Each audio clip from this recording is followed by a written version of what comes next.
A grainy phone camera flickers on. An ink-covered man stares straight at us and drops a line so outrageous it stops social media cold. "I didn't break out. They let me out." Within minutes, the clip rockets across timelines, tagging everyone from Lil Wayne to Donald Trump. It's the voice of Antoine Massey, one of 10 inmates who vanished from the Orleans Justice Center in the dead of night on May 16, 2025. 8 are back in cuffs. 2, Massie and convicted double murderer Derek Groves, are ghosts, each worth a $50,000 reward. Massie claims a crooked system opened his cell. Prosecutors insist he bullied a maintenance man, crawled through a busted toilet shaft, and sprinted into history. While the U.S. Marshals triangulate every ping, Louisiana's prison machine, already the most crowded on Earth, faces a question it hates. If the bars bend this easily, who really controls the cage? At 2:13 a.m., alarms should have screamed, but they didn't. 10 men moved like phantoms, prying a steel toilet off the wall, squeezing into a service tunnel, then popping out beyond razor wire onto I-10's shoulder. Hours later, guards noticed the empty bunks. By sunset, the Orleans Parish Sheriff admitted the jailbreak looked too clean. The smoking gun arrived fast. Maintenance worker Sterling Williams, 33, confessed that Massie asked him to cut the water so prisoners could yank the toilet loose. Williams swears he feared being shanked. Massie fires back online. "He never came near me. Staff freed me." Either way, Williams is now charged with 10 counts of principal to simple escape, proof that freedom sometimes comes wrapped in a work uniform. While helicopters beat the sky, detectives replay security footage and realize the escapees weren't even housed together. Someone shuffled bed assignments, slipping violent offenders into a pod built for 2. Even Stevie Wonder could see it was an inside job, fumes the district attorney. Yet one puzzle piece still shines brighter than the rest. Antoine Massey is no rookie. This is escape number 5. Every prior break ended with cuffs, never bullets. But this time, the internet is his ally and his Achilles heel. Antoine's story starts in New Orleans East, age 7, hiding under a kitchen table while bullets erase his father. The murder slices the family in half. A mother later sentenced to 14 years, siblings scattered, therapy unaffordable. Relatives say the boy stopped talking and started surviving. Juvenile fights led to carjackings. By 21, he wore the state's standard orange. His rap sheet screams trouble, domestic abuse, strangulation, motor vehicle theft. But the headline charge that brands him armed and dangerous is an alleged kidnapping and rape. That accusation comes from the same adult woman in multiple parishes, and she has since filed sworn affidavits saying, "He never touched me." Massey's supporters wave the papers as gospel. Prosecutors note the affidavits arrived only after she discovered he was seeing someone else. Truth or tactic? Either way, Louisiana's courts kept him on ice. Behind bars, tattoos replaced calendars, spidery webs, fallen angels, the word loyalty knifed across his throat. Friends claim the ink hides panic attacks. Critics call it camouflage for a predator. Both sides agree on one fact. Louisiana cages more people per capita, 1,067 per 100,000, than any other place on Earth. Worse than El Salvador or Russia. If environment shapes destiny, the Bayou State molds kings of confinement. As detectives backtrace the escape, a pattern emerges. Broken locks unnoticed, cameras mysteriously offline, inmates moved hours before lights out. 3 jail employees are suspended. 1 text chain hints at bribes. Massey's viral rant piles kerosene on the fire. I didn't threaten nobody. They opened the door, told me go. Prosecutors counter that Massie brandished a handmade blade and promised to poke Williams if he refused. Williams echoes the threat, but critics note maintenance staff can't enter a tier alone.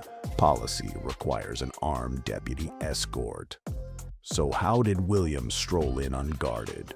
How did nobody radio dispatch when water was cut to a high-risk cell? Every hole in the timeline feels like a wink from someone with keys. Meanwhile, surveillance video shows a black Chevy Impala idling near a staff gate minutes before the breakout. Ownership records point to a cousin's girlfriend, one of 13 people now booked for aiding the fugitives. Each arrest deepens the sense of conspiracy. Relatives passing burner phones, friends car hopping, escapees across parish lines, a romantic partner allegedly planting false tips to mislead police. The walls were breached long before that toilet hit the floor. 3 weeks into hiding, Massie shoots a 7-minute Instagram video.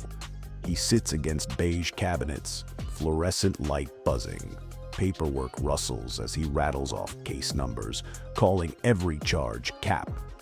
He begs Donald Trump for a federal probe, name drops Lil Wayne, an NBA youngboy, and alleges deputies run drugs into the jail. The post hits 180K views in 24 hours. Law enforcement seizes the footage, stripping its metadata, timestamps, GPS shadows, even the phone's accelerometer drift. Analysts zoom on cabinet hinges and drywall seams, cross-matching them with leasing photos from 200 apartment complexes. A drone team combs swamplands near 3 of those sites. Digital breadcrumbs, once meant to humanize the fugitive, now chart a map straight to his door. Comment sections explode.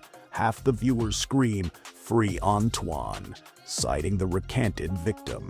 The other half type, "Just turn yourself in, clown." Major bloggers churn out think pieces, each thumbnail flashing Massie's wide eyes and neck ink. The louder the noise grows, the tighter the dragnet gets. Fame isn't currency on the run.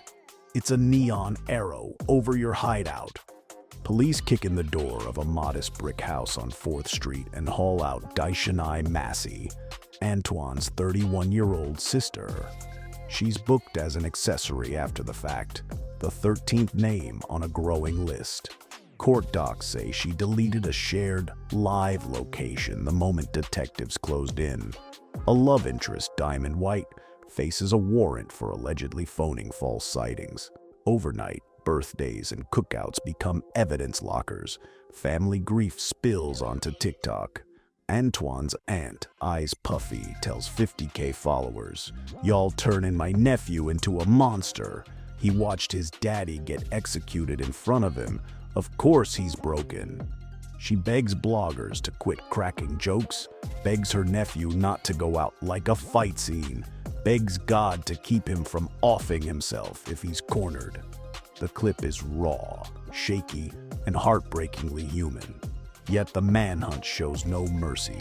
Schools in 3 parishes move recess indoors. A Crime Stoppers tip line lights up with every blurred ring cam image of a hooded man. 50,000 turns neighbors into detectives, cousins into liabilities. One wrong couch to crash on could flip into a jail cell.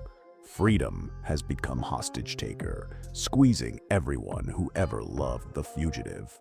The U.S. Justice Department sues Louisiana, blasting officials for systemic over-detention. Thousands held past their release dates. Investigators find the average delay tops 44 days, costing taxpayers $17 million annually and shredding constitutional rights. Louisiana replies with paperwork, not apologies. Lawmakers double down. In August 2024, they axe discretionary parole and choke good time credits. Now, anyone convicted after August 1st, 2024 must serve at least 85% of a sentence before even asking for release, up from 35%. Analysts predict the prison population could double within 10 years, triggering a budget spiral and protests from clergy to cops. Critics call it a political play dressed as public safety. Crime dips statewide, but fear sells better than data. Meanwhile, 64% of inmates are black in a state only 33% black. Top criminologists warn that removing second chances fuels desperation, and desperate people do desperate things, like yanking toilets off walls at 2 a.m. When punishment is forever, escape turns rationale or micro-transition. With stakes this high, every clue triggers a sprint, and every rumor sparks a raid. U.S. Marshals deployed thermal drones over cypress bogs where cell phone pings died. K-9 teams sweep abandoned sugar mill shacks. Deputies flash Massie's mugshot at motel clerks. Gold grill, face tats, slim build. A traffic cam spots a man matching his gait in Baton Rouge. By the time sirens swarm, the driver's just a DoorDash courier in similar dreads. False alarm. Again, analysts debate the Instagram stunt. Was it panic or misdirection? Posting might mean he feels cornered. Yet criminologists note the backdrop cabinets look mass-produced, easy to replicate in an Airbnb planted as a decoy. Federal cyber units now cross-check Airbnb Wi-Fi logs against burner phone IMEIs. The chase has morphed into a tech-driven chess game. One pawn hop from checkmate, one slip from stalemate. Every sunrise raises the bounty stakes. The budget for overtime alone tops $250,000 a week, prompting city council fury. Community activists ask why schools still lack AC while choppers circle 24/7. Because a scared man with nothing to lose can split a city open, answers the sheriff. And the longer he runs, the grimmer the ending looks. Pressure cooks best at high heat. Imagine Massie surrenders tomorrow. Cameras roll as he walks out, hands raised. In court, defense lawyers brandish the victim's retractions, the DOJ's over-detention suit, the parole ban backlash, Sterling Williams's confession, and Massie's own viral plea. It could spin into the biggest jail corruption trial since Angola's Freeman Field scandal. The state risks losing more than one inmate. It might lose credibility. Flip the card. Suppose deputies kick in a door and Massie lunges. A single mistimed trigger pull cements a martyr legend. The ink-faced kid the system chewed up, spat out, and finally snuffed. His aunt's warning of a fight scene becomes prophecy. Hashtags flood in. Protesters light candles outside the St. Tammy Parish courthouse. Policymakers scramble to deflect blame. Sometimes a bullet writes legislation faster than a pen. Either finale hammers the same nail. Louisiana's addiction to incarceration is cracking its own foundation. When your cage fits more bodies than truth can justify, every escape exposes the welds. Massie's story, guilt, innocence, or blurred mix, puts those welds on live stream. If the truth is behind bars, his last line teases, what happens when it finally breaks out? 10 inmates, 1 tunnel, countless questions. A maintenance key turns, a toilet drops, and suddenly, the world's busiest jail must explain itself to millions glued to a fugitive's feed. Antoine Massey runs from cells and sprints into a debate about race, trauma, and a state that keeps building bigger cages while yelling justice. As you close this video, ask yourself, if a system locks up more people than anywhere on Earth yet still feels unsafe, what exactly is it guarding? Drop your thoughts below, but keep them sharp. The next chapter could upload at any second, and when it does, you'll want to be ready.